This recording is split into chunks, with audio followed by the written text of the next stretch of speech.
I was about to commit suicide. It was a year ago when Ludovic Leclerc began hallucinating about hanging himself. He was a manager for France Telecom, and he'd just been told he'd failed to achieve corporate goals, a common enough experience in the working world. But Leclerc claims that in the case of this giant company, undermining employees is a deliberate management strategy, one that has led to suicide. I knew that what I will do won't be successful. So you were basically being set up to fail? Yeah. Yeah, sure.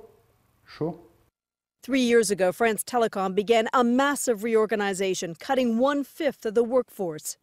Since then, employees have been going to a lot of funerals, with 26 suicides in the last 18 months. A suicide rate slightly higher than that of France overall, and far higher than in the United States. Most often, work isn't the reason for suicide. But in these cases, many of those who have committed suicide or who have attempted suicide at France Telecom have directly blamed the company and management for creating working conditions that made their lives intolerable.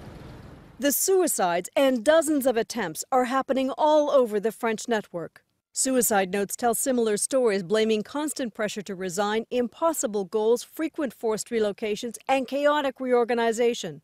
This woman jumped to her death from her 5th-floor office window after she was told her job was changing yet again and that she was being assigned to another new boss. "I'd rather die," she wrote. Lionel Dervin stabbed himself in the stomach at work after his manager told him he no longer had the skills the company needed. Vous êtes dans votre bulle. You're in your own bubble. Too bad, it's a bubble without oxygen. You understand? You just can't live anymore. The company's CEO, booed by employees after yet another suicide and pressured by the French government to stop the deaths, de suspendre immédiatement, has had to announce a suspension of job transfers and corporate reorganization, at least until the end of the year. But suicide attempts at the company continue, and no one thinks those measures will put an end to this epidemic anytime soon. Sheila MacVicar, CBS News, Paris.